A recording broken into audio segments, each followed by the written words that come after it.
completely. In fact, she's my sweetheart is my chief financial officer in the house. I report to her. That means she knows how to spend money more than you do.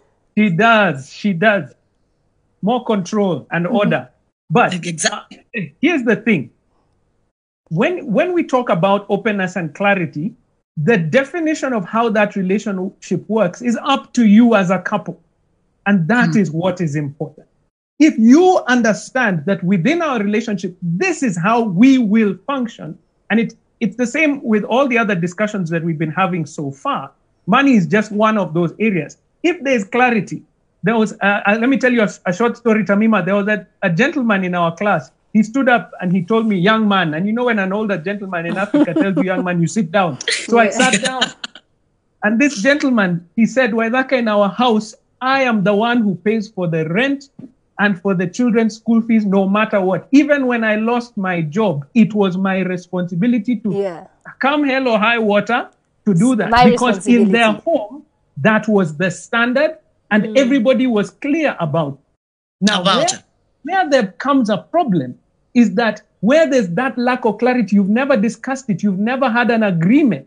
So I'm there watching you spending money, I'm stressed, I'm under pressure, and I'm like, where's this money coming from?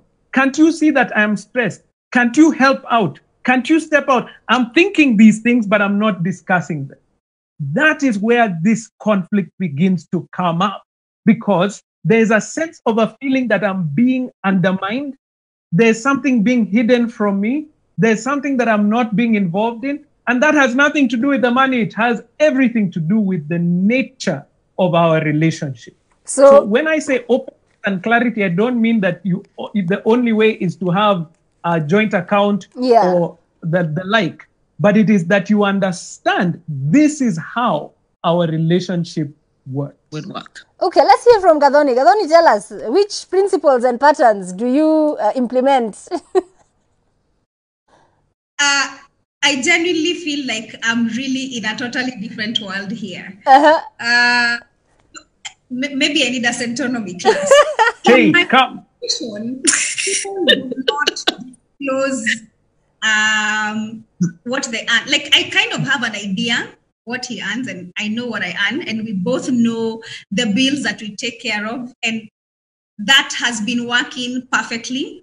And I'm in a place where I kind of feel like if I keep on insisting, like, this paycheck, is this all you earn, or there's some more money? I feel like that is kind of pushing it a little bit too much. But I come from a family setup where my parents are very, very open people, and basically my mom runs the whole house. If you want to go to school or if you want to travel and my mom says no, it's a no, yet it's my dad who works. She's the financier of that house. The CFO. But I'm in a generation where we kind of feel, and a lot of people around me, and especially women, it's like you have like an exit plan at the back of your mind. Thank you.